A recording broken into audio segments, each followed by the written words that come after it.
Nepal, officially the Federal Democratic Republic of Nepal, is a landlocked country in South Asia. It is mainly situated in the Himalayas, but also includes parts of the Indo-Gangetic Plain.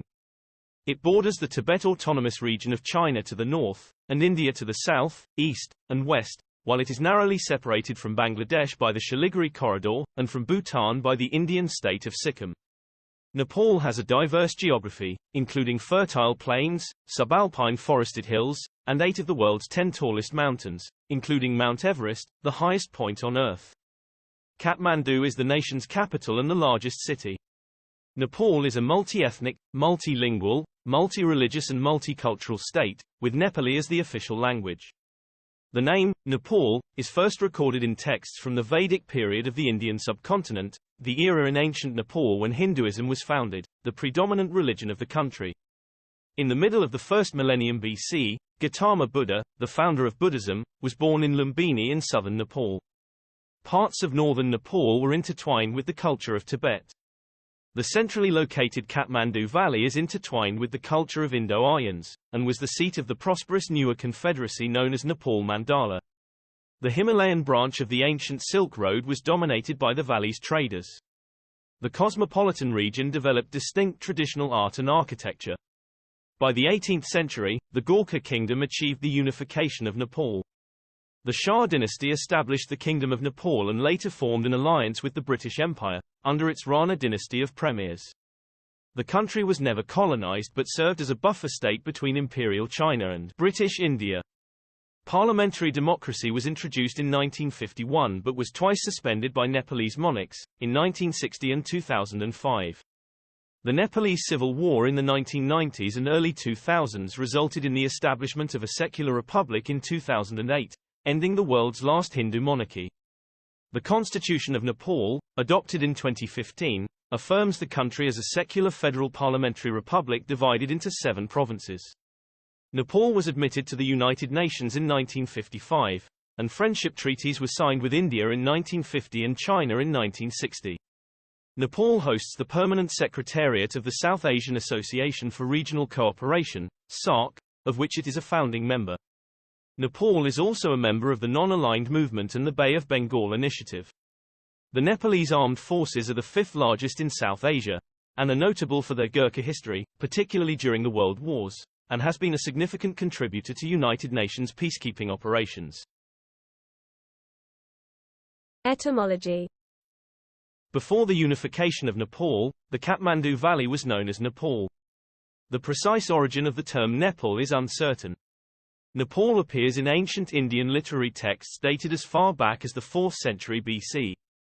An absolute chronology cannot be established, as even the oldest texts may contain anonymous contributions dating as late as the early modern period. Academic attempts to provide a plausible theory are hindered by the lack of a complete picture of history and insufficient understanding of linguistics or relevant Indo-European and Tibeto-Burman languages. According to Hindu mythology, Nepal derives its name from an ancient Hindu sage called Ne, referred to variously as Ne Muni or Nemi. According to Pashupati Purna, as a place protected by Ne, the country in the heart of the Himalayas came to be known as Nepal. According to Nepal Mahatmya, Nemi was charged with protection of the country by Pashupati.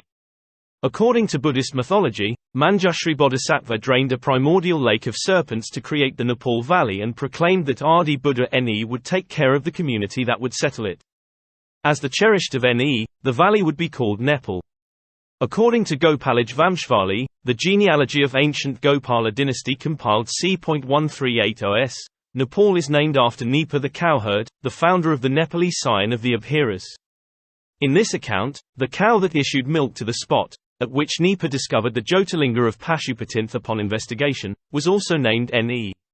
Norwegian Indologist Christian Lassen had proposed that Nepla was a compound of Nipa, foot of a mountain, and Ala, short suffix for Alaya meaning abode, and so Nepla meant, abode at the foot of the mountain.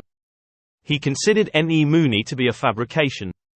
Indologist Sylvain Levi found Lassen's theory untenable but had no theories of his own, only suggesting that either Nawara is a vulgarism of Sanskritich Nepala, or Nepala is Sanskritization of the local ethnic. His view has found some support though it does not answer the question of etymology. It has also been proposed that Nipa is a Tibeto-Burman stem consisting of Ne, cattle, and Pa, keeper, reflecting the fact that early inhabitants of the valley were Gopalas, cowherds, and Mahispalas, buffalo herds. Suniti Kumar Chatterjee believed Nepal originated from Tibeto-Burman roots Ne, of uncertain meaning, as multiple possibilities exist, and Pala or Bal, whose meaning is lost entirely. History. Ancient Nepal. By 55,000 years ago, the first modern humans had arrived on the Indian subcontinent from Africa, where they had earlier evolved. The earliest known modern human remains in South Asia date to about 30,000 years ago. The oldest discovered archaeological evidence of human settlements in Nepal dates to around the same time. After 6500 BC, evidence for the domestication of food crops and animals, construction of permanent structures, and storage of agricultural surplus appeared in Mehrgarh and other sites in what is now Balochistan. These gradually developed into the Indus Valley Civilization, the first urban culture in South Asia. Prehistoric sites of Paleolithic, Mesolithic and Neolithic origins have been discovered in the Siwalik Hills of Dang district. The earliest inhabitants of modern Nepal and adjoining areas are believed to be people from the Indus Valley Civilization. It is possible that the Dravidian people whose history predates the onset of the Bronze Age in the Indian subcontinent, around 6300 BC, inhabited the area before the arrival of other ethnic groups like the Tibeto-Burmans and Indo-Aryans from across the border. By 4000 BC, the Tibeto-Burmese people had reached Nepal either directly across the Himalayas from Tibet or via Myanmar and northeast India or both. Stella Kramrisch, 1964. Mentions a substratum of a race of pre-Dravidians and Dravidians, who were in Nepal even before the Newars, who formed the majority of the ancient inhabitants of the valley of Kathmandu. By the late Vedic period, Nepal was being mentioned in various Hindu texts, such as the late Vedic Atharvaveda Parya and in the post-Vedic Atharvashirsha Upanishad. The Gopal Bansa was the oldest dynasty to be mentioned in various texts as the earliest rulers of the central Himalayan kingdom known by the name, Nepal. The Gopalas were followed by Kiratas who ruled for over 16 centuries by some accounts. According to the Mahabharata, the then Kirata king went to take part in the Battle of Kurukshetra. In the southeastern region, Janakpurdam was the capital of the prosperous kingdom of Videha or Mithila, that extended down to the Ganges, and home to King Janaka and his daughter, Sita. Around 600 BC, small kingdoms and confederations of clans arose in the southern regions of Nepal. From one of these, the Shakya polity, arose a prince who later renounced his status to lead an ascetic life, founded Buddhism, and came to be known as Gautama Buddha, traditionally dated 563483 BC. Nepal came to be established as a land of spirituality and refuge in the intervening centuries, played an important role in transmitting Buddhism to East Asia via Tibet, and helped preserve Hindu and Buddhist manuscripts. By 250 BC, the southern regions had come under the influence of the Maurya Empire. Emperor Ashoka made a pilgrimage to Lumbini and erected a pillar at Buddha's birthplace, the inscriptions on which mark the starting point for properly recorded history of Nepal. Ashoka also visited the Kathmandu Valley and built monuments commemorating Gautama Buddha's visit there. By the 4th century AD, much of Nepal was under the influence of the Gupta Empire. In the Kathmandu Valley, the Kiratas were pushed eastward by the Lichavis, and the Lichavi dynasty came into power c. 400 AD. The Lichavis built monuments and left a series of inscriptions. Nepal's history of the period is pieced together almost entirely from them. In 641, Songtsen Gampo of the Tibetan Empire sends Narendradeva back to Lichavi with an army and subjugates Nepal. Parts of Nepal and Lichavi was later under the direct influences of the Tibetan Empire. The Lichavi dynasty went into decline in the late 8th century and was followed by a Thakuri rule. Thakuri kings ruled over the country up to the middle of the 11th century AD. Not much is known of this period that is often called the Dark Period. Medieval Nepal. In the 11th century, a powerful empire of caste people emerged in western Nepal whose territory at its highest peak included much of western Nepal as well as parts of western Tibet and Uttarakhand of India. By the 14th century, the empire had splintered into loosely associated Bais Rajas, literally 22 states as they were counted. The rich culture and language of the caste people spread throughout Nepal and as far as Indochina in the intervening centuries. Their language, later renamed the Nepali language, became the lingua franca of Nepal as well as much of northeast India. In southeastern Nepal, Simrangar annexed Mithila around 1100 AD, and the unified Tirhut stood as a powerful kingdom for more than 200 years, even ruling over Kathmandu for a time. After another 300 years of Muslim rule, Tirhut came under the control of the Sents of Makawanpur. In the eastern hills, a confederation of Kirat principalities ruled the area between Kathmandu and Bengal. In the Kathmandu Valley, the Mallas, who make several appearances in Nepalese history since ancient times, had established themselves in Kathmandu and Patan by the middle of the 14th century. The Mallas ruled the valley first under the suzerainty of Tirhut but established independent reign by late 14th century as Tirhut went into decline. In the late 14th century, Jayasthiti Malla introduced widespread socio-economic reforms, principal of which was the caste system. By dividing the indigenous non-Aryan Buddhist population into castes modelled after the four Varna system of Hinduism, he provided an influential model for the Sanskritization and Hinduization of the indigenous non-Hindu tribal populations in all principalities throughout Nepal. By the middle of the 15th century, Kathmandu had become a powerful empire which, according to Kirkpatrick, extended from Dagarki or Sigatse in Tibet to Tirhut and Gaya in India. In the late 15th century, Malla princes divided their kingdom in four: Kathmandu, Patan and Bhaktapur in the valley and Banapa to the east. The competition for prestige among these brotherly kingdoms saw the flourishing of art and architecture in central Nepal, and the building of famous Kathmandu, Patan and Bhaktapur Durbar squares. Their division and mistrust led to their fall in the late 18th century, and ultimately, the unification of Nepal into a modern state. Apart from one destructive sacking of Kathmandu Valley in the mid-14th century, Nepal remains largely untouched by the Muslim invasion of India that began in the 11th century. The Mughal period saw an influx of high-caste Hindus from India into Nepal. They soon intermingled with the caste people, and by the 16th century, there were about 50 Rajput-ruled principalities in Nepal, including the 22 Baisi states and, to their east in west-central Nepal, 24 Chaubisi states. There emerged a view that Nepal remained the true bastion of unadulterated Hinduism at a time when Indian culture had been influenced by centuries of Mughal, followed by British rule. Gorkha, one of the Baisi states, emerged as an influential and ambitious kingdom with a reputation for justice, after it codified the first Hinduism-based laws in the Nepalese hills. Unification, expansion and consolidation, 17,681,951. In the mid-18th century, Prithvi Narayan Shah, a Gorkha king, set out to put together what would become present-day Nepal. He embarked on his mission by securing the neutrality of the bordering mountain kingdoms. After several bloody battles and sieges, notably the Battle of Kirtipur, he managed to conquer the Kathmandu Valley in 1769. The Gorkha control reached its height when the Kumaon and Garhwal kingdoms in the west to Sikkim in the east came under Nepalese control. A dispute with Tibet over the control of mountain passes and inner Tingri valleys of Tibet prompted the King Emperor of China to start the Sino-Nepali War, compelling the Nepali to retreat to their own borders in the north. The rivalry between the Kingdom of Nepal and the East India Company over the control of states bordering Nepal eventually led to the Anglo-Nepali War, 181,516. At first, the British underestimated the Nepali and were soundly defeated until committing more military resources than they had anticipated.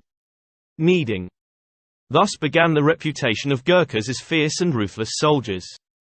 The war ended in the Sugauli Treaty, under which Nepal ceded recently captured lands. Factionalism inside the royal family led to a period of instability. In 1846, a plot was discovered revealing that the reigning queen had planned to overthrow Jung Bahadur Kanwar, a fast-rising military leader. This led to the Kot massacre. Armed clashes between military personnel and administrators loyal to the Queen led to the execution of several hundred princes and chieftains around the country. Bernard Singh Kanwar emerged victoriously and founded the Rana dynasty, and came to be known as Jung Bahadur Rana. The king was made a titular figure, and the post of prime minister was made powerful and hereditary. The Ranas were staunchly pro-British and assisted them during the Indian Rebellion of 1857, and later in both world wars. In 1860, some parts of the western Terai region were gifted to Nepal by the British as a friendly gesture because of her military help to sustain British control in India during the rebellion, known as Naya Muluk, New Country. In 1923, the United Kingdom and Nepal formally signed an agreement of friendship that superseded the Sugauli Treaty of 1816. The Hindu practice of sati, in which a widow sacrificed herself in the funeral pyre of her husband, was banned in 1919, and slavery was officially abolished in 1924. Rana rule was marked by tyranny, debauchery, economic exploitation and religious persecution. Contemporary history.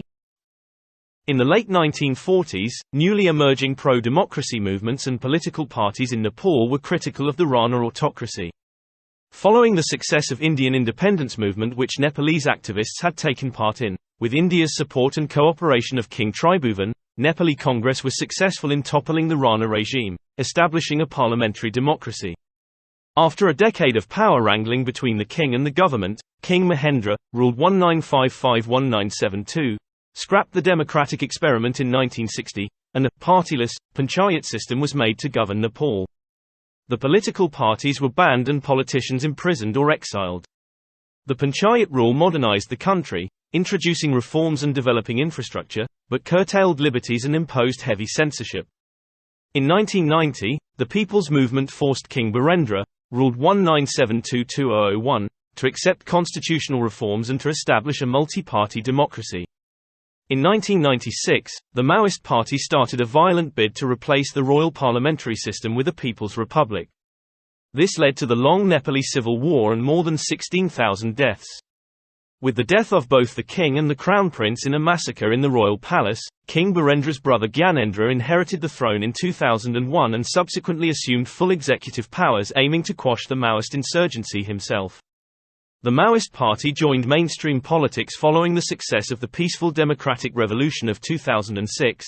Nepal became a secular state, and on 28 May 2008, it was declared a federal republic, ending its time-honored status as the world's only Hindu kingdom. After a decade of instability and internal strife which saw 2 constituent assembly elections, the new constitution was promulgated on 20 September 2015. Making Nepal a federal democratic republic divided into 7 provinces. Geography. Nepal is of roughly trapezoidal shape, about 800 kilometers (500 miles) long and 200 kilometers (120 miles) wide, with an area of 147,516 square kilometers (56,956 square miles). It lies between latitudes 26 and 31 N, and longitudes 80 and 89 E. Nepal's defining geological processes began 75 million years ago when the Indian Plate, then part of the southern supercontinent Gondwana, began a northeastward drift caused by seafloor spreading to its southwest, and later, south and southeast. Simultaneously, the vast Tethyan oceanic crust, to its northeast, began to subduct under the Eurasian Plate. These dual processes, driven by convection in the Earth's mantle, both created the Indian Ocean and caused the Indian continental crust eventually to underthrust Eurasia and to uplift the Himalayas. The rising barriers blocked the paths of rivers, creating large lakes, which only broke through as late as 100,000 years ago, creating fertile valleys in the middle hills like the Kathmandu Valley. In the western region, rivers which were too strong to be hampered, cut some of the world's deepest gorges. Immediately south of the emerging Himalayas, plate movement created a vast trough that rapidly filled with river-borne sediment and now constitutes the Indo-Gangetic Plain. Nepal lies almost completely within this collision zone, occupying the central sector of the Himalayan arc, nearly one-third of the 2,400 kilometers (1,500 miles) long Himalayas, with a small strip of southernmost Nepal stretching into the Indo-Gangetic Plain and 2 districts in the northwest stretching up to the Tibetan Plateau. Nepal is divided into 3 principal physiographic belts known as Himal Pahad Terai. Himal is the mountain region containing snow and situated in the Great Himalayan Range. It makes up the northern part of Nepal. It contains the highest elevations in the world, including 8,848.86 meters, 29,032 feet, height Mount Everest, Sagar Mth in Nepali, on the border with China. 7 other of the world's 8 thousandas are in Nepal or on its border with Tibet: Lhotse, Makalu, Cho-Oyu, Kangchenjunga, Dhaulagiri, Annapurna and Manaslu. Pahad is the mountain region that does not generally contain snow.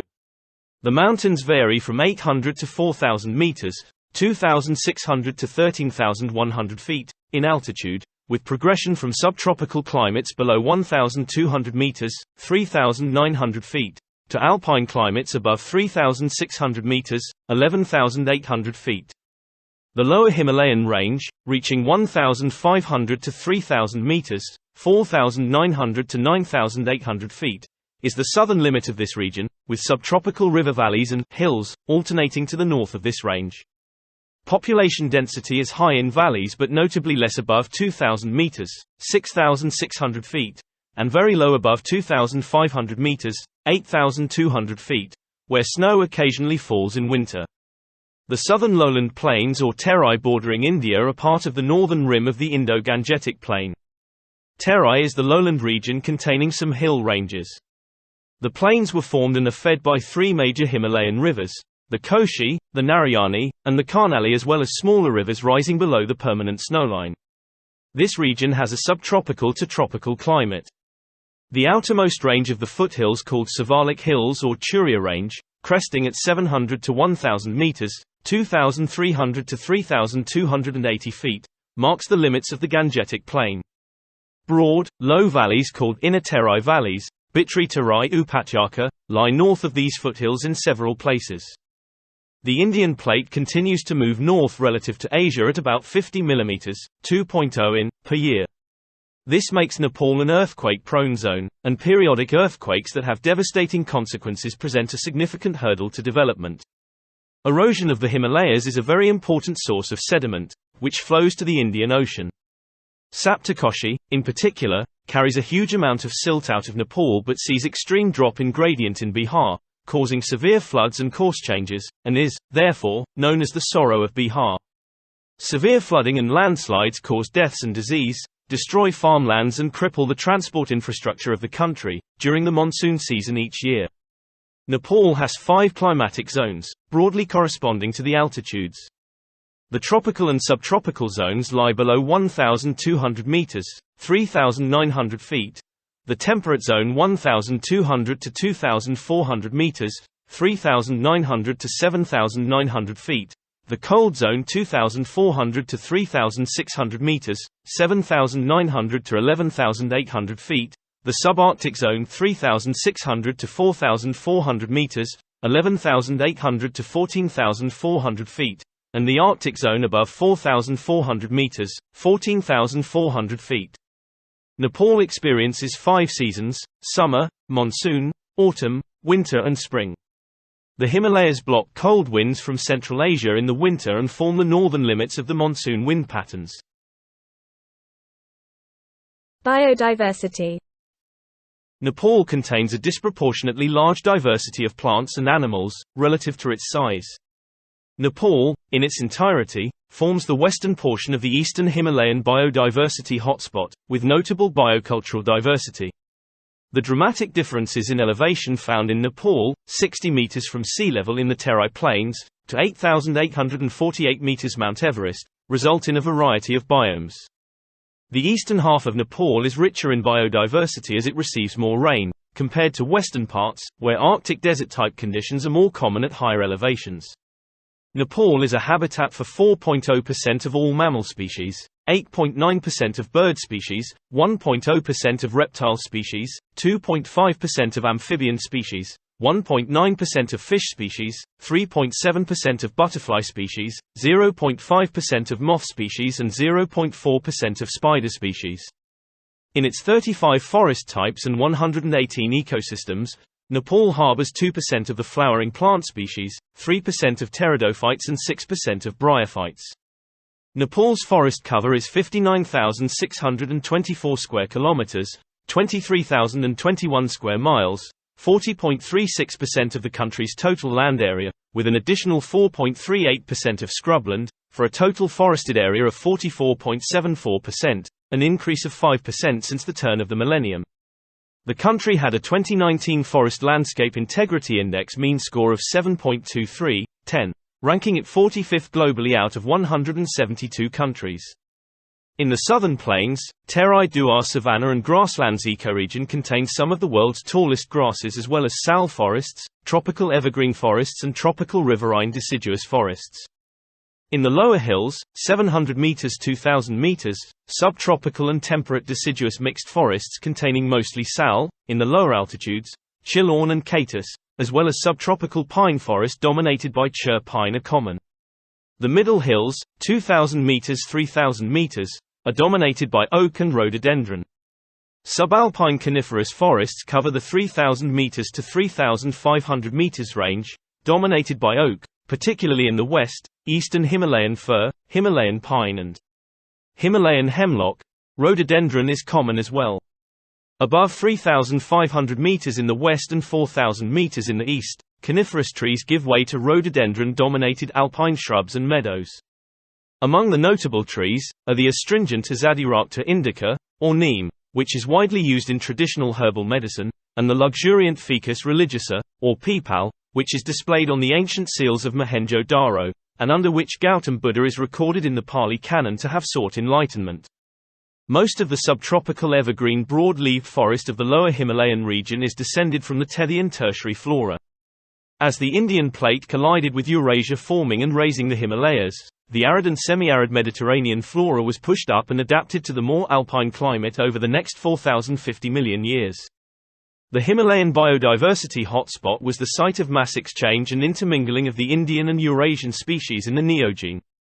1 mammal species, Himalayan field mouse, 2 each of bird and reptile species, 9 amphibia, 8 fish and 29 butterfly species are endemic to Nepal. Nepal contains 107 IUCN designated threatened species, 88 of them animal species, 18 plant species and 1 species of fungi or protist group.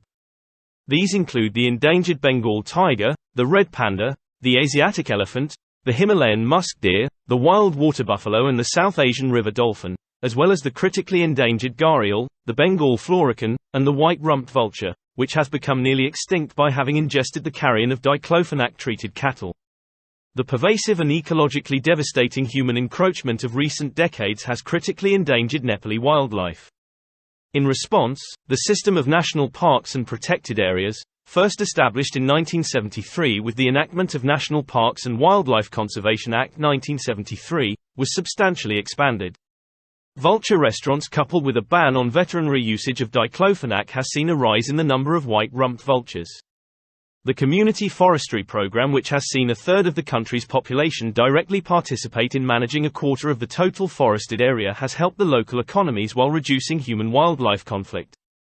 The breeding programs coupled with community-assisted military patrols, and the crackdown on poaching and smuggling, has seen poaching of critically endangered tigers and elephants as well as vulnerable rhinos, among others, go down to effectively zero, and their numbers have steadily increased. Nepal has 10 national parks, 3 wildlife reserves, 1 hunting reserve, 3 conservation areas and 11 buffer zones, covering a total area of 28,959.67 square kilometers, 11,181.39 square miles, or 19.67% of the total land area, while 10 wetlands are registered under the Ramsar Convention. Politics and government. Politics. Nepal is a parliamentary republic with a multi-party system. Nepal used to be referred as the Federal Democratic Republic of Nepal, until the Nepal government decided to use just Nepal as official name of the country. It has 7 national political parties recognized in the federal parliament: Communist Party of Nepal, Unified Marxist-Leninist, Nepali Congress, Communist Party of Nepal, Maoist Centre, Rastriya Swatantra Party, Rastriya Prajatantra Party, People's Socialist Party and Janamit Party.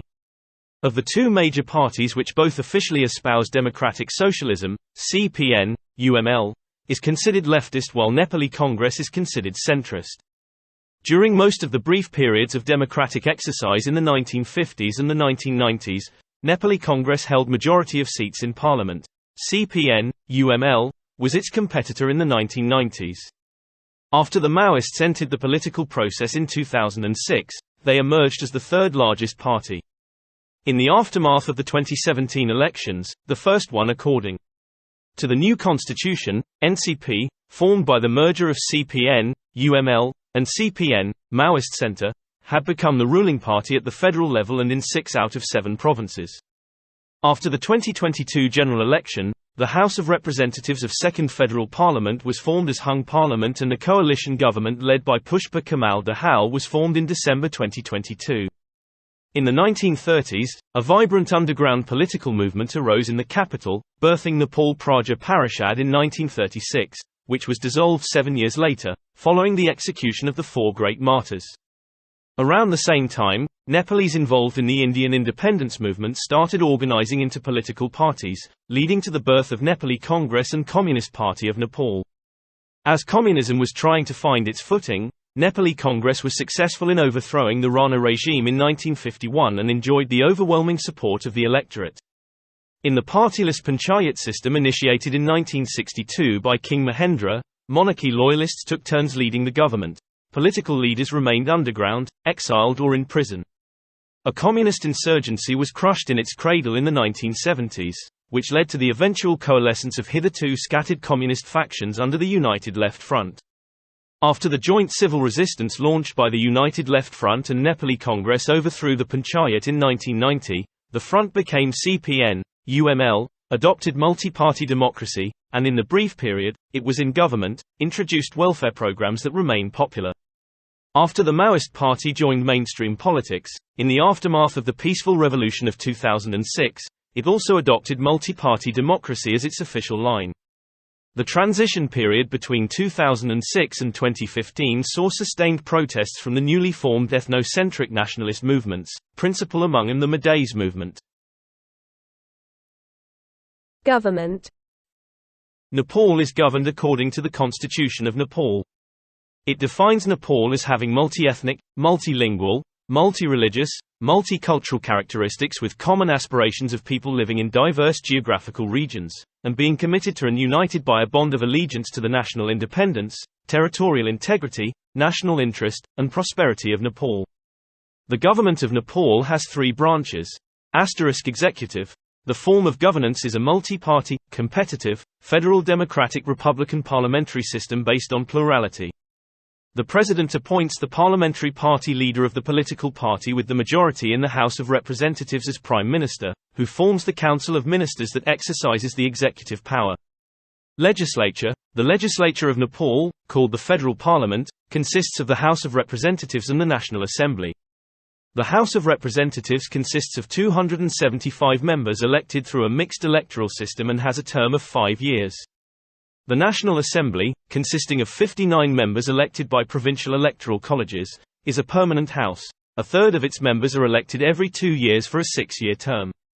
Judiciary. Nepal has a unitary three-tier independent judiciary that comprises the Supreme Court, the highest court in the land, headed by the Chief Justice, 7 high courts, 1 in each province, the highest court at the provincial level, and 77 district courts, 1 in each district.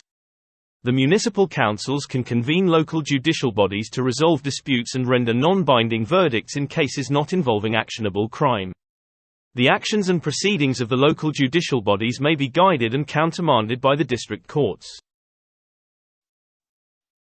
Administrative divisions. Nepal is a federal republic comprising 7 provinces. Each province is composed of 8 to 14 districts. The districts, in turn, comprise local units known as urban and rural municipalities. There is a total of 753 local units, which includes 6 metropolitan municipalities, 11 sub-metropolitan municipalities and 276 municipalities, for a total of 293 urban municipalities, and 460 rural municipalities. Each local unit is composed of wards. There are 6,743 wards in total. The local governments enjoy executive and legislative as well as limited judicial powers in their local jurisdiction. The provinces have unicameral parliamentary Westminster system of governance. The local and provincial governments exercise some absolute powers and some powers shared with provincial or federal government. The District Coordination Committee, a committee composed of all elected officials from the local governments in the district, has a very limited role. Laws and law enforcement. The Constitution of Nepal is the supreme law of the land, and any other laws contradicting it are automatically invalid to the extent of the contradiction.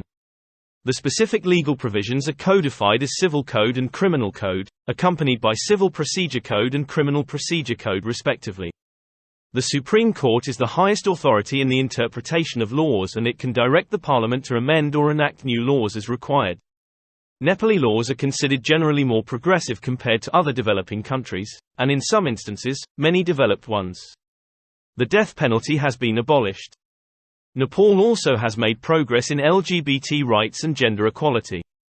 It recognizes marital rape and supports abortion rights. Owing to a rise in sex-selective abortion, however, constraints have been introduced. Nepal is a signatory to the Geneva Convention, conventions, treaties on the prohibition of biological, chemical and nuclear weapons, International Labour Organization, Fundamental Conventions, Treaty on the Non-Proliferation of Nuclear Weapons and the Paris Climate Accord. Some legal provisions, guided by socio-economic, cultural and religious sensibilities, remain discriminatory. There is gender-based discrimination against foreign nationals married to Nepali citizens. Paternal lineage of a person is valued and required in legal documents. Many laws remain unenforced in practice. Nepal Police is the primary law enforcement agency. It is an independent organization under the command of the Inspector General, who is appointed by and reports to the Ministry of Home Affairs. In addition to maintaining law and order, it is responsible for the management of road traffic, which is undertaken by Nepal Traffic Police. Nepal Armed Police Force, a separate paramilitary police organization, works in cooperation with Nepal Police in routine security matters. It is intended for crowd control, counter-insurgency and anti-terrorism actions, and other internal matters where the use of force may be necessary. The Crime Investigation Department of Nepal Police specializes in criminal investigation and forensic analysis. The Commission for the Investigation of Abuse of Authority is an independent investigative agency that investigates and prosecutes cases related to corruption, bribery and abuses of authority. At 2.16 per 100,000 in 2016, Nepal's intentional homicide rate is much lower than average. Police data indicates a steady increase in the crime rate in recent years. Nepal was ranked 76 out of 163 countries in the Global Peace Index, GPI, in 2019. Foreign relations. Nepal depends on diplomacy for national defense. It maintains a policy of neutrality between its neighbors, has amicable relations with other countries in the region, and has a policy of non-alignment at the global stage. Nepal is a member of SAARC, UN, WTO, BIMSTEC and ACD, among others. It has bilateral diplomatic relations with 167 countries, and the EU has embassies in 30 countries and 6 consulates, while 25 countries maintain embassies in Nepal, and more than 80 others maintain non-residential diplomatic missions. Nepal is one of the major contributors to the UN peacekeeping missions, having contributed more than 119,000 personnel to 42 missions since 1958. Nepali people have a reputation for honesty, loyalty and bravery, which has led to them serving as legendary Gurkha warriors in the Indian and British armies for the last 200 years, with service in both world wars, India-Pakistan wars as well as Afghanistan and Iraq, though Nepal was not directly involved in any of those conflicts, and winning the highest military awards, including the Victoria Cross and the Param Vir Chakra. Nepal pursues a policy of balanced relations with the two giant immediate neighbors, India and China.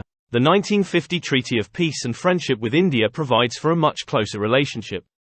Nepal and India share an open border with free movement of people, religious, cultural and marital ties.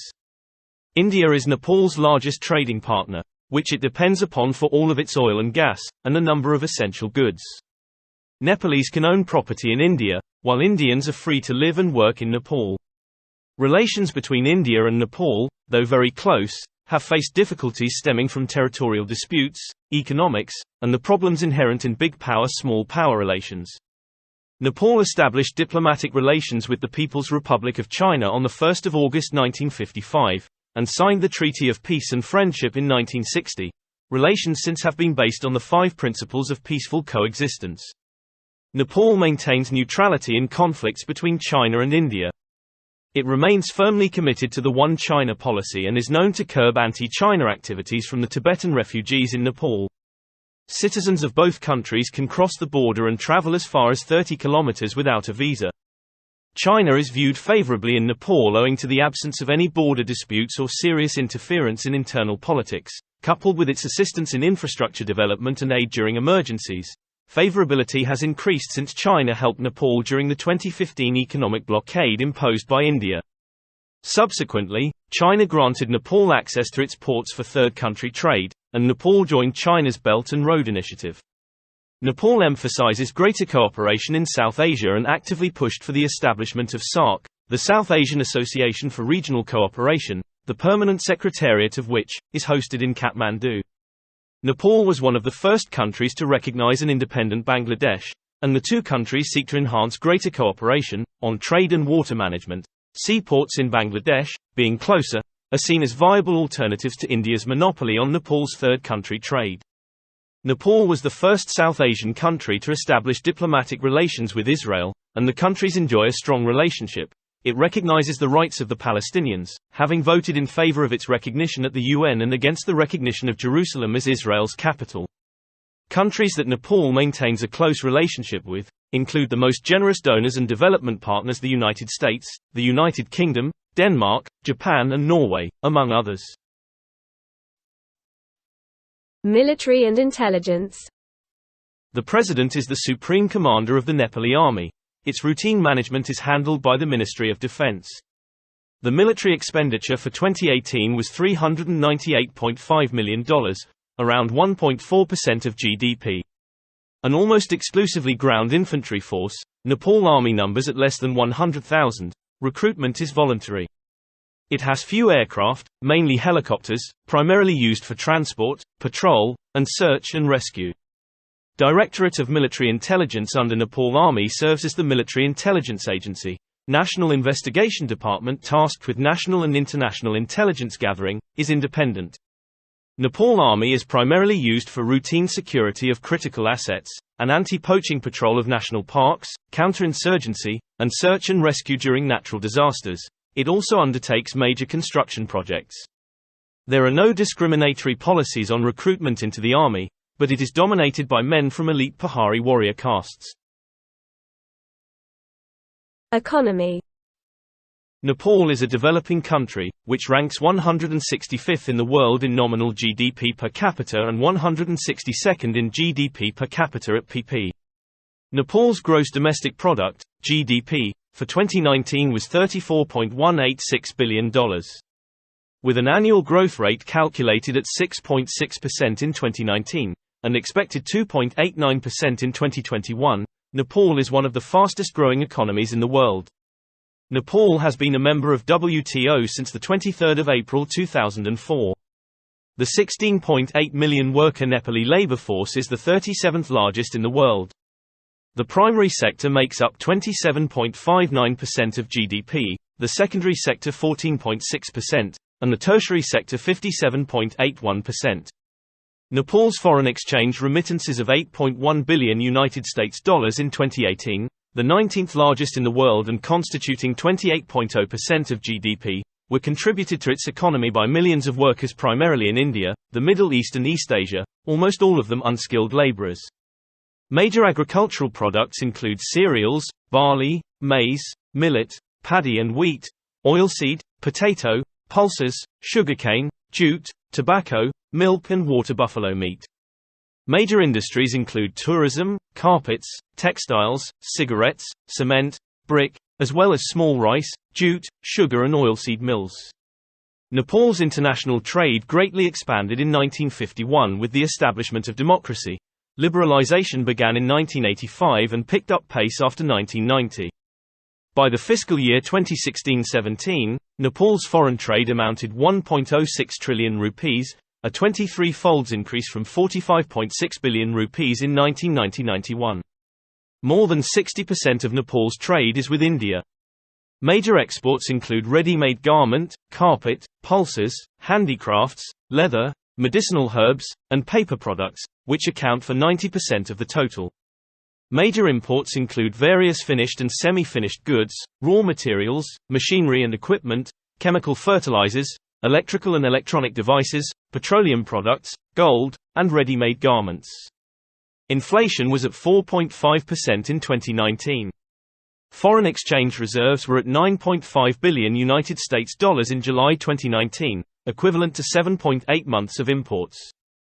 Nepal has made significant progress in poverty reduction, bringing the population below the international poverty line, $1.90 per person per day, from 15% in 2010 to just 9.3% in 2018, although vulnerability remains extremely high, with almost 32% of the population living on between $1 and 90 cents and $3 and 20 cents per person per day.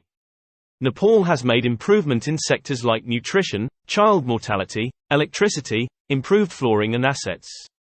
Under the current trend, Nepal is expected to eradicate poverty within 20 years. The agriculture sector is particularly vulnerable as it is highly dependent on the monsoon rains, with just 28% of the arable land being irrigated, as of 2014. Agriculture employs 76% of the workforce, services 18%, and manufacturing and craft-based industry 6%. Private investment, consumption, tourism and agriculture are the principal contributors to economic growth.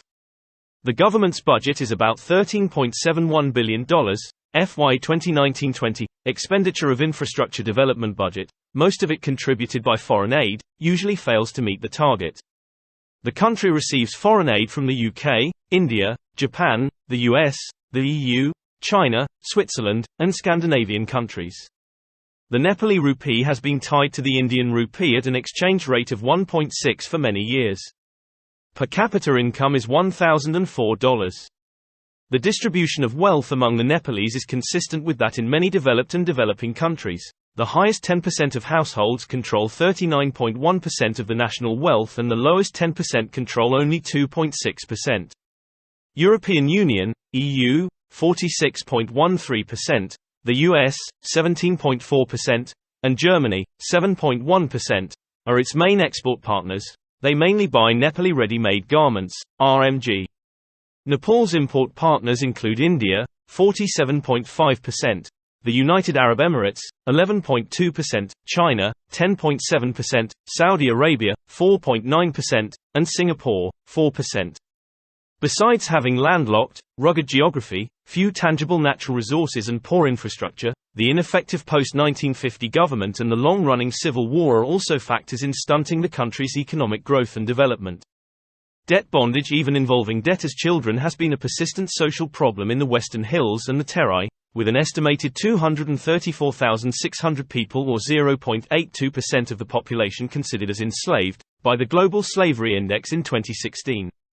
In 2022, Nepal limited import of non-essential goods after its foreign currency reserves dropped. COVID-19 pandemic caused a decline in tourism spending and the money sent home by Nepalese working abroad, which in turn lowered country's foreign currency reserve. Tourism. Tourism is one of the largest and fastest growing industries in Nepal, employing more than 1 million people and contributing 7.9% of the total GDP. The number of international visitors crossed 1 million in 2018 for the first time, not counting Indian tourists arriving by land. Nepal's share of visitors to South Asia is about 6%, and they spend much less on average, with Nepal sharing 1.7% of the earnings. Premier destinations include Pokhara, the Annapurna trekking circuit and the 4 UNESCO World Heritage Sites Lumbini, Sagarmatha National Park, home to Mount Everest, 7 sites in the Kathmandu Valley collectively listed as 1, and Chitwan National Park. Most of Nepal's mountaineering earning comes from Mount Everest, which is more accessible from the Nepalese side. Nepal, officially opened to Westerners in 1951, became a popular destination at the end of the hippie trail, during the 1960s and 1970s.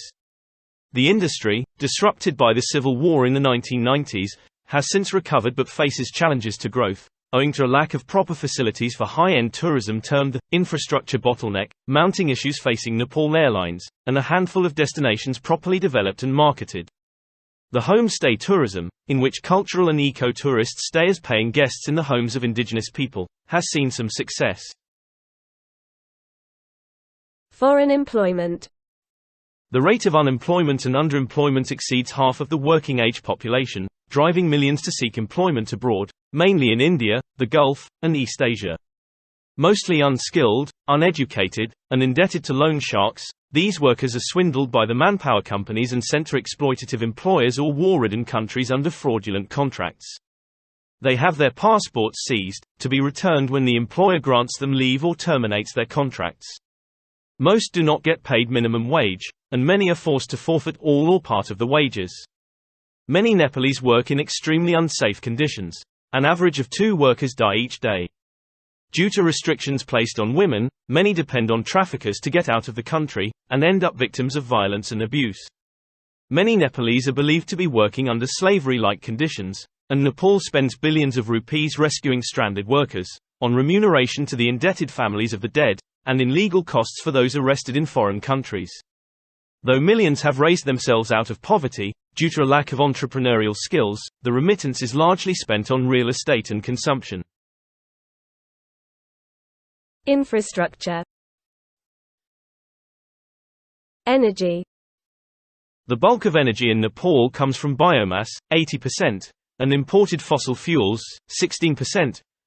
Most of the final energy consumption goes to the residential sector, 84%, followed by transport, 7%, and industry, 6%. The transport and industry sectors have been expanding rapidly in recent years. Except for some lignite deposits, Nepal has no known oil, gas or coal deposits. All commercial fossil fuels, mainly oil, LPG and coal, are imported, spending 129% of the country's total export revenue.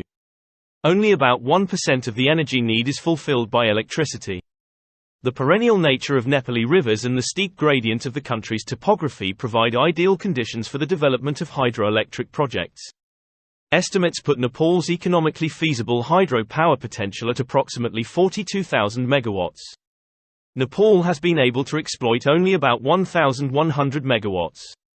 As most of it is generated from run-of-river (ROR) plants, the actual power produced is much lower in the dry winter months when peak demand can reach as high as 1,200 megawatts, and Nepal needs to import as much as 650 megawatts from India to meet the demands. Major hydro power projects suffer delays and setbacks. Nepal's electrification rate, 76%, is comparable to that of other countries in the region, but there is significant disparity between the rural, 72%, and urban, 97%, areas. The position of the power sector remains unsatisfactory because of high tariffs, high system losses, high generation costs, high overheads, overstaffing, and lower domestic demand. Transportation.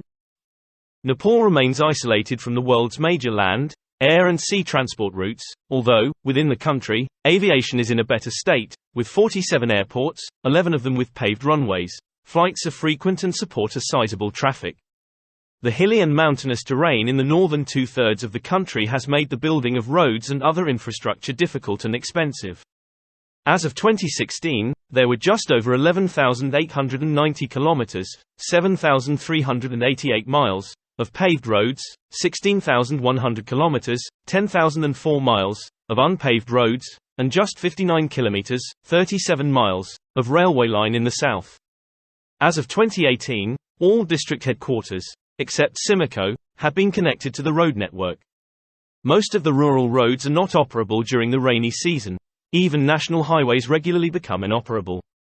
Nepal depends almost entirely on assistance from countries like China, India and Japan, for building, maintenance and expansion of the road network.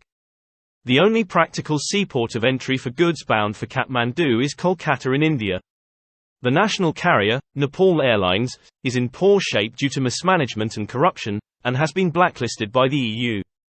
Internally, the poor state of development of the road system makes access to markets, schools, and health clinics a challenge. Communication. According to the Nepal Telecommunication Authority Ms. August 2019 report, voice telephony subscription rate was at 2.70% of total population for fixed phones and 138.59% for mobile. 98% of all voice telephony was through mobile phones.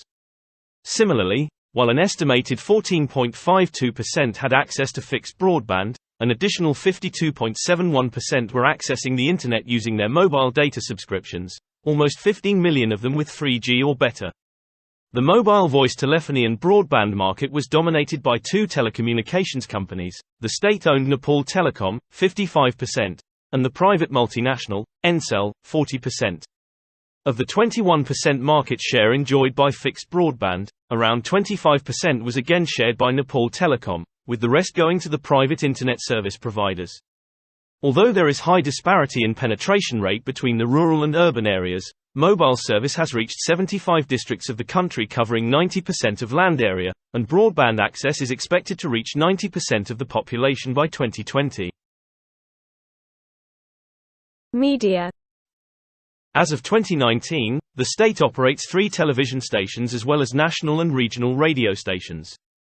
There are 117 private TV channels and 736 FM radio stations licensed for operation, at least 314 of them, community radio stations. According to the 2011 census, the percentage of households possessing radio was 50.82%, television 36.45%, cable TV 19.33%, and computer 7.28%. According to the Press Council Nepal classification, as of 2017 of the 833 publications producing original content, 10 national dailies and weeklies are rated A+ class. In 2019, Reporters Without Borders ranked Nepal at 106th in the world in terms of press freedom. Demographics. The citizens of Nepal are known as Nepali or Nepalese. The Nepali are descendants of 3 major migrations from India, Tibet and North Burma, and the Chinese province of Yunnan via Assam. Among the earliest inhabitants were the Kirit of the eastern region, Nuers of the Kathmandu Valley, Aboriginal Tharis of the Terai Plains and the Khas Pahari people of the far western hills. Despite the migration of a significant section of the population to the Terai in recent years, the majority of Nepalese still live in the central highlands, and the northern mountains are sparsely populated. Nepal is a multicultural and multi-ethnic country, home to 125 distinct ethnic groups, speaking 123 different mother tongues and following a number of indigenous and folk religions in addition to Hinduism, Buddhism, Islam and Christianity. According to the 2011 census, Nepal's population was 26.5 million, almost a threefold increase from 9 million in 1950. From 2001 to 2011, the average family size declined from 5.44 to 4.9. The census also noted some 1.9 million absentee people, over a million more than in 2001. Most are male laborers employed overseas. This correlated with the drop in sex ratio to 94.2 from 99.8 for 2001. The annual population growth rate was 1.35% between 2001 and 2011, compared to an average of 2.25% between 1961 and 2001, also attributed to the absentee population. Nepal is one of the 10 least urbanized, and the 10 fastest urbanizing countries in the world. As of 2014, an estimated 18.3% of the population lived in urban areas. Urbanization rate is high in the Terai, dune valleys of the inner Terai and valleys of the middle hills, but low in the high Himalayas. Similarly, the rate is higher in central and eastern Nepal compared to further west. The capital, Kathmandu, nicknamed the City of Temples, is the largest city in the country and the cultural and economic heart. Other large cities in Nepal include Pokhara, Biratnagar, Lalitpur, Bharatpur, Burgunj, Dharan, Hetauda and Nepalgunj. Congestion, pollution and drinking water shortage are some of the major problems facing the rapidly growing cities, most prominently the Kathmandu Valley. Largest cities. Language.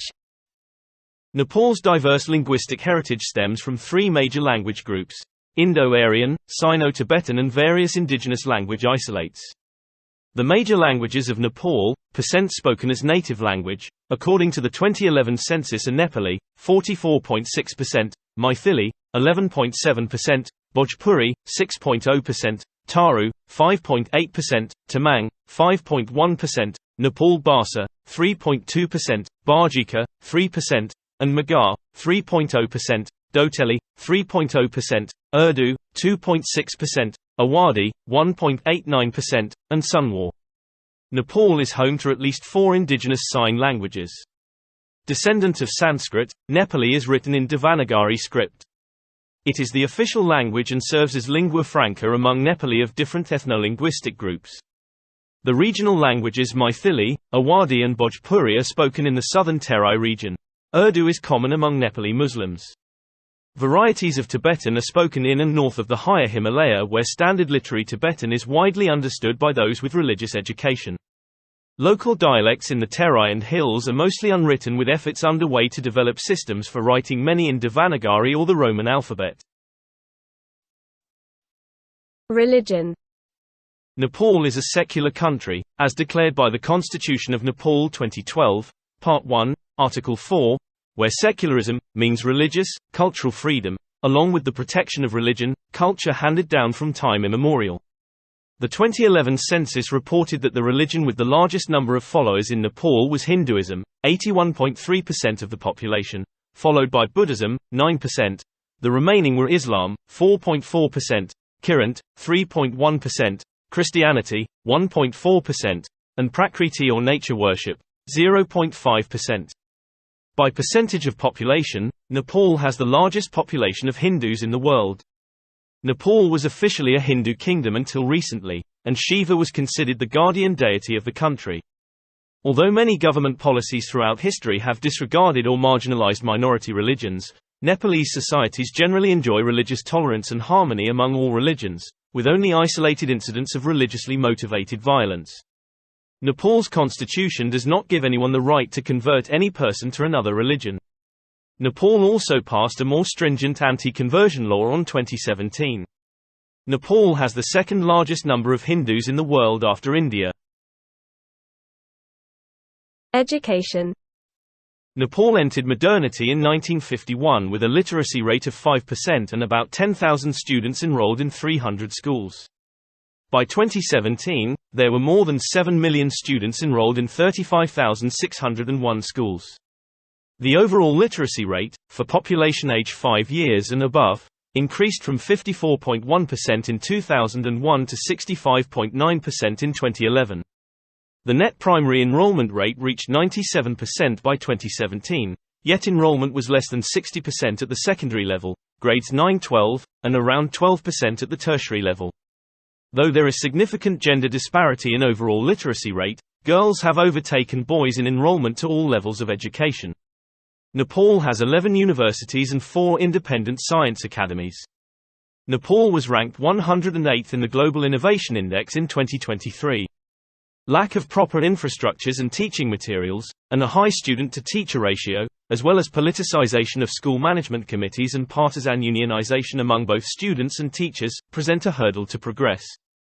Free basic education is guaranteed in the Constitution, but the program lacks funding for effective implementation. Government has scholarship programs for girls and disabled students as well as the children of martyrs, marginalized communities and the poor. Tens of thousands of Nepalese students leave the country every year in search of better education and work, with half of them never returning. Health. Healthcare services in Nepal are provided by both the public and private sectors. Life expectancy at birth is estimated at 71 years as of 2017, 153rd highest in the world, up from 54 years in the 1990s and 35 years in 1950. Two-thirds of all deaths are due to non-communicable diseases. Heart disease is the leading cause of death. While sedentary lifestyle, imbalanced diet and consumption of tobacco and alcohol has contributed in the rise of non-communicable diseases, many lose their life to communicable and treatable diseases caused by poor sanitation and malnutrition due to a lack of education, awareness and access to healthcare services. Nepal has made great progress in maternal and child health. 95% of children have access to iodized salt, and 86% of children aged 6-59 months receive vitamin A prophylaxis. Stunting, underweight and wasting has been reduced significantly. Malnutrition, at 43% among children under 5, is extremely high. Anemia in women and children increased between 2011 and 2016, reaching 41% and 53% respectively. Low birth weight is at 27% while breastfeeding is at 65%. Nepal has reduced maternal mortality rate to 229, from 901 in 1990. Infant mortality is down to 32.2 per thousand live births compared to 139.8 in 1990. Contraceptive prevalence rate is 53%, but the disparity rate between rural and urban areas is high due to a lack of awareness and easy access. Progress in health is driven by strong government initiative in cooperation with NGOs and INGOs. Public health centers provide 72 essential medicines free of cost. In addition, the Public Health Insurance Plan initiated in 2016, which covers health treatments of up to 50,000 rupees for 5 members of a family, for a premium of 2,500 rupees per year, has seen limited success, and is expected to expand. By paying stipends for 4 antenatal visits to health centers and hospitalized delivery, Nepal decreased home births from 81% in 2006 to 41% in 2016. School meal programs have improved education as well as nutrition metrics among children. Toilet building subsidies under the ambitious One Household One Toilet program has seen toilet prevalence rate reach 99% in 2019, from just 6% in 1990. Immigrants and refugees. Nepal has a long tradition of accepting immigrants and refugees. In modern times, Tibetans and Bhutanese have constituted a majority of refugees in Nepal. Tibetan refugees began arriving in 1959, and many more cross into Nepal every year. The Bhutanese Lotsampa refugees began arriving in the 1980s and numbered more than 110,000 by the 2000s. Most of them have been resettled in third countries. In late 2018, Nepal had a total of 20,800 confirmed refugees, 64% of them Tibetan and 31% Bhutanese. Economic immigrants, and refugees fleeing persecution or war, from neighboring countries, Africa and the Middle East, termed urban refugees, because they live in apartments in the cities instead of refugee camps, lack official recognition. The government facilitates their resettlement in third countries. Around 2,000 immigrants, half of them Chinese, applied for a work permit in 2018-19. The government lacks data on Indian immigrants as they do not require permits to live and work in Nepal. Government of India puts the number of non-resident Indians in the country at 600,000. Culture. Society. Traditional Nepali society is sometimes defined by social hierarchy. The Nepali caste system embodies much of the social stratification and many of the social restrictions found in South Asia. Social classes are defined by more than 100 endogamous hereditary groups, often termed as JTIS, or castes. Nepal declared untouchability to be illegal in 1963 and has since enacted other anti-discriminatory laws and social welfare initiatives. At the workplace and educational institutions in urban Nepal, caste-related identification has pretty much lost its importance. Family values are important in the Nepali tradition, and multi-generational patriarchal joint families have been the norm in Nepal, though nuclear families are becoming common in urban areas. An overwhelming majority of Nepalese, with or without their consent, have their marriages arranged by their parents or other family elders. Marriage is thought to be for life, and the divorce rate is extremely low, with less than 1 in 1,000 marriages ending in divorce. Child marriages are common, especially in rural areas. Many women wed before reaching 18. Many Nepali festivals are religious in origin. The best known include Darshain, Tihar, Tej, Chath, Maghi, Sakela, Holi, Eid al-Fitr, Christmas, and the Nepali New Year. Symbols. The emblem of Nepal depicts the snowy Himalayas, the forested hills, and the fertile terai, supported by a wreath of rhododendrons, with the national flag at the crest and in the foreground, a plain white map of Nepal below it, and a man's and woman's right hands joined to signify gender equality. At the bottom is the national motto, a Sanskrit quote of patriotism attributed in Nepali folklore to Lord Rama, written in Devanagari script, "Mother and motherland are greater than heaven." Nepal's flag is the only national flag in the world that is not rectangular in shape. The constitution contains instructions for a geometric construction of the double pennant flag. According to its official description, the crimson in the flag stands for victory in war or courage, and is also the color of the rhododendron. The flag's blue border signifies Nepali people's desire for peace. The moon on the flag is a symbol of the peaceful and calm nature of Nepalese, while the sun represents the aggressiveness of Nepali warriors. The president is the symbol of national unity. The martyrs are the symbols of patriotism. Commanders of the Anglo-Nepalese War, Amar Singh Thapa, Bhakti Thapa, and Balbhadra Kanwar are considered war heroes.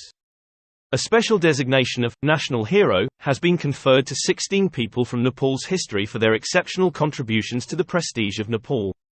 Prithvi Narayan Shah, the founder of modern Nepal, is held in high regard and considered father of the nation by many. Art and architecture. The oldest known examples of architecture in Nepal are stupas of early Buddhist constructions in and around Kapilvastu in southwestern Nepal, and those constructed by Ashoka in the Kathmandu Valley circa 250 BC. The characteristic architecture associated exclusively with Nepal was developed and refined by Newar artisans of the Kathmandu Valley starting no later than the Licchavi period. A Tang dynasty Chinese travel book, probably based on records from circa 650 AD, describes contemporary Nepali architecture, predominantly built with wood, as rich in artistry, as well as wood and metal sculpture. It describes a magnificent 7-storied pagoda in the middle of a palace, with copper-tiled roofs, its balustrade, grilles, columns and beams set about with fine and precious stones, and 4 golden sculptures of makaras in the 4 corners of the base spouting water from their mouths like a fountain, supplied by copper pipes connected to the runnels at the top of the tower. Later Chinese chronicles describe Nepal's king's palace as an immense structure with many roofs, suggesting that the Chinese were not yet familiar with the pagoda architecture, which has now become one of the chief characteristics of Chinese architecture. A typical pagoda temple is built with wood, every piece of it finely carved with geometrical patterns or images of gods, goddesses, mythical beings and beasts. The roofs, usually tiled with clay, and sometimes gold-plated, diminish in proportion successively until the topmost roof is reached, which is itself ensigned by a golden finial. The base is usually composed of rectangular terraces of finely carved stone. The entrance is usually guarded by stone sculptures of conventional figures. Bronze and copper craftsmanship observable in the sculpture of deities and beasts, decorations of doors and windows and the finials of buildings, as well as items of everyday use is found to be of equal splendor.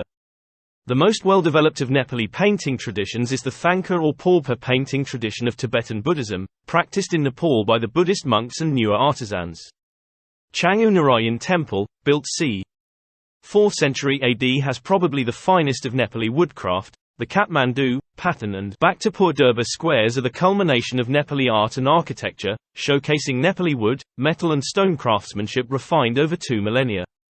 The Angkayal window, that allow a one-way view of the outside world, is an example of unique Nepali woodcraft, found in building structures, domestic and public alike, ancient and modern. Many cultures paint the walls of their homes with regular patterns, figures of gods and beasts and religious symbols. Others paint their walls plain, often with clay or chernosem contrasted with yellow soil or limestone. The roofs of religious as well as domestic structures project considerably, presumably to provide protection from the sun and the rain. The timber of domestic structures are finely carved as with their religious counterparts. Looting of the cultural heritage of Nepal. Cultural looting is a crisis in Nepal despite efforts to combat it. Volunteers working for the Nepal Heritage Recovery Campaign have helped recover artifacts. In 2022, Barakat Gallery's London branch relinquished 16th-century carved wooden Tirana, a ceremonial gateway, and the 17th-century stone statue of a kneeling devotee, both taken from sacred sites near Kathmandu. In 2023, Nepalese artifacts suspected of having been looted were found in the Art Institute of Chicago, the Metropolitan Museum of Art, the Dallas Museum of Art, the Rubin Museum and other museums, and turned up in auctions at Christie's, Bonhams and other auction houses. Literature and the performing arts. Nepal's literature was closely intertwined with that of the rest of South Asia until its unification into a modern kingdom. Literary works, which were written in Sanskrit by Brahmin priests educated and sometimes also based in Varanasi, included religious texts and other fantasies involving kings, gods and demons. The oldest extant Nepali language text is dated to the 13th century, but except for the epigraphic material, Nepali language literature older than the 17th century haven't been found. Newer literature dates back almost 500 years. The modern history of Nepali literature begins with Banavakta Acharya, 18,141,868, who for the first time composed major and influential works in Nepali, the language accessible to the masses, most prominently, the Banavakta Ramayana, a translation of the ancient Hindu epic. By the end of the 19th century, Motiram Bhatta had published print editions of the works of Acharya, and through his efforts, single-handedly popularized and propelled Nepali language literature into modernity. By the mid-20th century, Nepali literature was no longer limited to the Hindu literary traditions. Influenced by Western literary traditions, writers in this period started producing literary works addressing the contemporary social problems, while many others continued to enrich Nepali poetic traditions with authentic Nepali poetry. Newer literature also emerged as a premier literary tradition. After the advent of democracy in 1951, Nepali literature flourished. Literary works in many other languages began to be produced. Nepali literature continued to modernize, and in recent years, has been strongly influenced by the post-Civil War Nepali experience as well as global literary traditions. Maruni, Lakhe, Sakela, Kauda and Tamang are some examples of the traditional Nepali music and dance in the hilly regions of Nepal. Nepali film industry is known as Kollywood. Nepal Academy is the foremost institution for the promotion of arts and culture in Nepal, established in 1957. Clothing. The most widely worn traditional dress in Nepal, for both women and men, from ancient times until the advent of modern times, was draped. For women, it eventually took the form of a sari, a single long piece of cloth, famously 6 yards long, and of width spanning the lower body. The sari is tied around the waist and knotted at one end, wrapped around the lower body, and then over the shoulder. In its more modern form, it has been used to cover the head, and sometimes the face, as a veil, particularly in the terai. It has been combined with an underskirt, or the petticoat, and tucked in the waistband for more secure fastening. It is worn with a blouse, or cholo, which serves as the primary upper body garment, the sari's end, passing over the shoulder, now serving to obscure the upper body's contours, and to cover the midriff. Cholo sari has become the attire of choice for formal occasions, official environs and festive gatherings. In its more traditional form, as part of traditional dresses and as worn in daily life while performing household chores or labor, it takes the form of a faria or gunyu, usually shorter than a sari in length as well as breadth, and all of it wrapped around the lower body. For men, a similar but shorter length of cloth, the dhoti, has served as a lower body garment. It too is tied around the waist and wrapped. Among the Aryans, it is also wrapped once around each leg before being brought up through the legs to be tucked in at the back. Dhoti or its variants, usually worn over a langauti, constitute the lower body garment in the traditional clothing of Tharas, Gurungs and Magars as well as the Madesi people, among others. Other forms of traditional apparel that involve no stitching or tailoring are patukas, a length of cloth wrapped tightly over the waist by both sexes as a waistband, a part of most traditional Nepali costumes, usually with a kakuri tucked into it when worn by men, scarves like pakhyoras and majetros and shawls like the Nuagar and Tibetan kata, gumtos, the wedding veils, and various kinds of turbans, scarves worn around the head as a part of a tradition, or to keep off the sun or the cold, called a feta, pagri or serpau. Until the beginning of the first millennium AD, the ordinary dress of people in South Asia was entirely unstitched. The arrival of the Kushans from Central Asia, circa 48 AD, popularized cut and sewn garments in the style of Central Asia. The simplest form of sewn clothing, botto, a rudimentary vest, is a universal unisex clothing for children, and traditionally the only clothing children wear until they come of age and are given adult garb, sometimes in a ceremonial rite of passage, such as the Gunyu Choli ceremony for Hindu girls. Men continue to wear botto through adulthood. Upper body garment for men is usually a vest such as the botto, or a shirt similar to the kurta, such as daura, a closed-neck double-breasted long shirt with 5 pleats and 8 strings that serve to tie it around the body. Saruwal, simply translated as a pair of trousers, is an alternative to and, more recently, replacement for dhoti, kachhad, magars, or lungi, tharas. It is traditionally much wider above the knees but tapers below, to fit tightly at the ankles, and is tied to the waist with a drawstring. Modern cholos worn with saris are usually half-sleeved and single-breasted, and do not cover the midriff.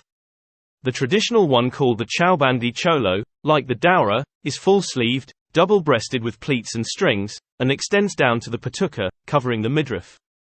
Daura saruwal and gunyu cholo were the national dresses for men and women respectively until 2011 when they were removed to eliminate favoritism. Traditional dresses of many Pahari ethnic groups are daura saruwal or similar, with patuka, a daka topi and a coat for men, and gunyu cholo or similar, with patuka and sometimes a scarf for women. For many other groups, men's traditional dresses consist of a shirt or a vest, paired with a dhoti, kachhad or lungi. In the high Himalayas, the traditional dresses are largely influenced by Tibetan culture. Sherpa women wear the tuba with the pangi apron, while Sherpa men wear shirts with stiff high collar and long sleeves called tetung under the tuba. Tibetan zamo gyasha hats of the Sherpas, daka topi of Pahari men and tamang round caps are among the more distinctive headwears. Married Hindu women wear tika, cinder, potte and red bangles. Jewelry of gold and silver, and sometimes precious stones, are common. Gold jewelry includes Mangalsutras and Tilaharas worn with the potte by the Hindus, Samyafung, a huge gold flower worn on the head, and Nesi, huge flattened gold earrings, worn by the Limbus, and Surfuli, Surbandi and Chandra worn by the Magars.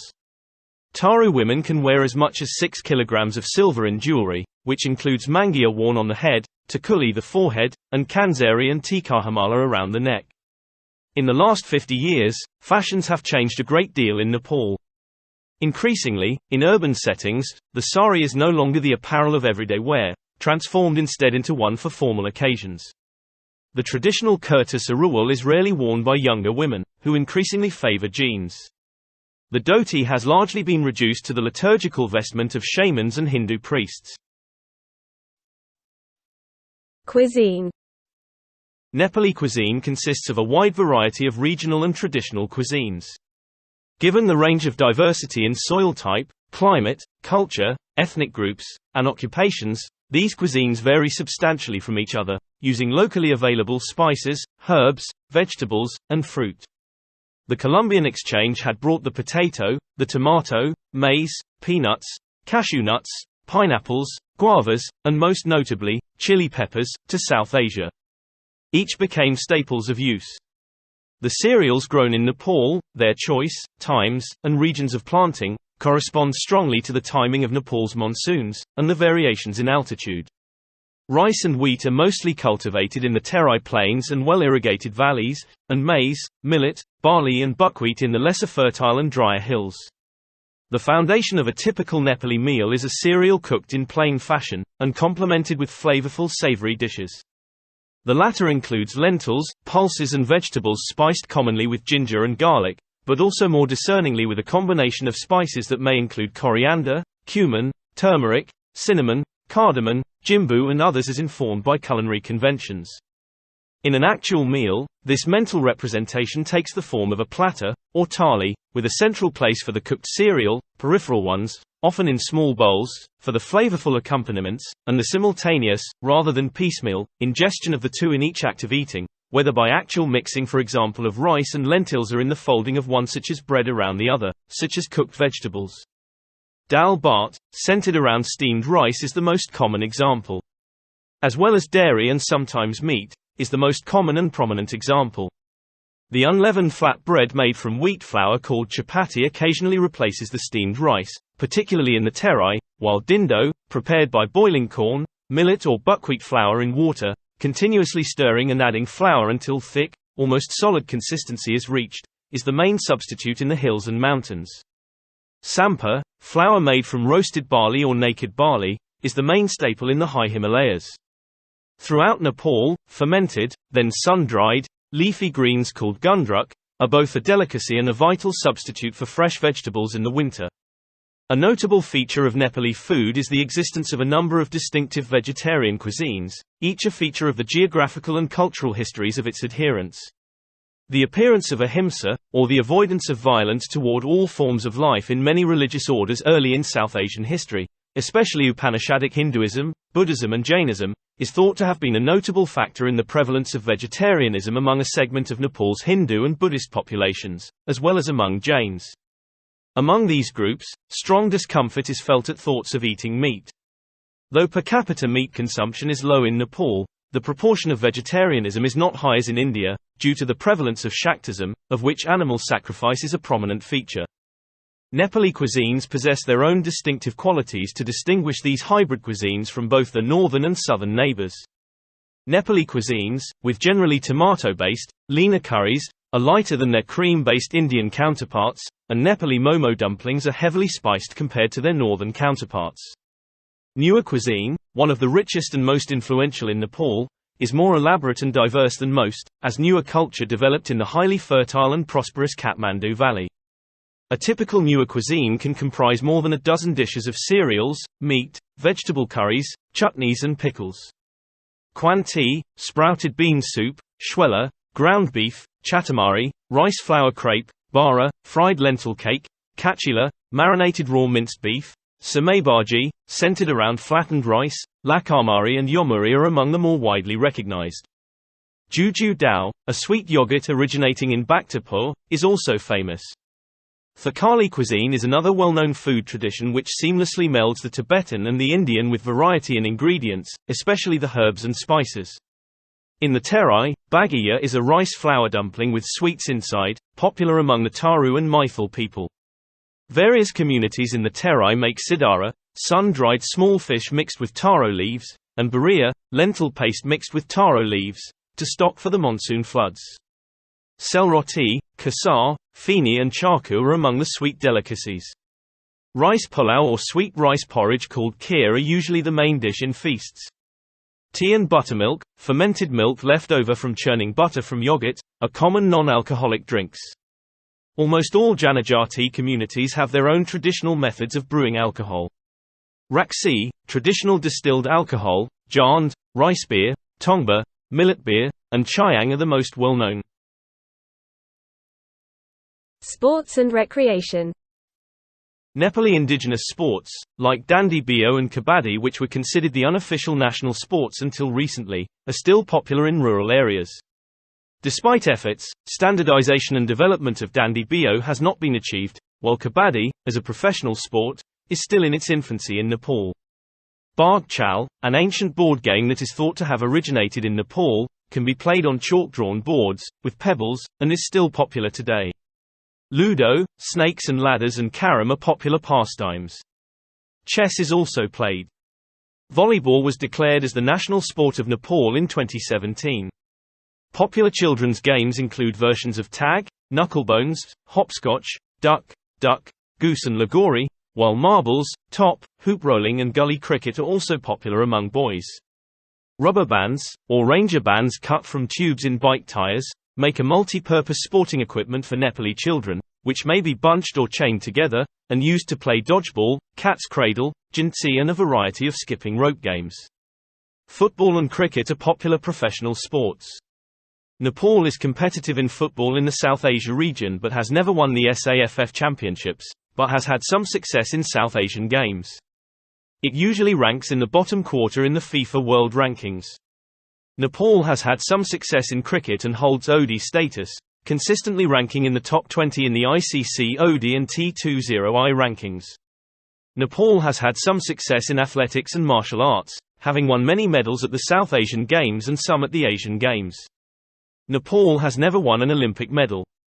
Sports like basketball, volleyball, futsal, wrestling, competitive bodybuilding and badminton are also gaining in popularity. Women in football, cricket, athletics, martial arts, badminton and swimming have found some success. Nepal also fields players and national teams in several tournaments for disabled individuals, most notably in men's as well as women's blind cricket. The only international stadium in the country is the multi-purpose Dasarath Stadium where the men and women national football teams play their home matches. Since the formation of the national team, Nepal has played its home matches of cricket at Tribhuvan University International Cricket Ground. Nepal Police, Armed Police Force and Nepal Army are the most prolific producers of national players, and aspiring players are known to join armed forces, for the better sporting opportunities they can provide. Nepali sports is hindered by a lack of infrastructure, funding, corruption, nepotism and political interference. Very few players are able to make a living as professional sportspeople.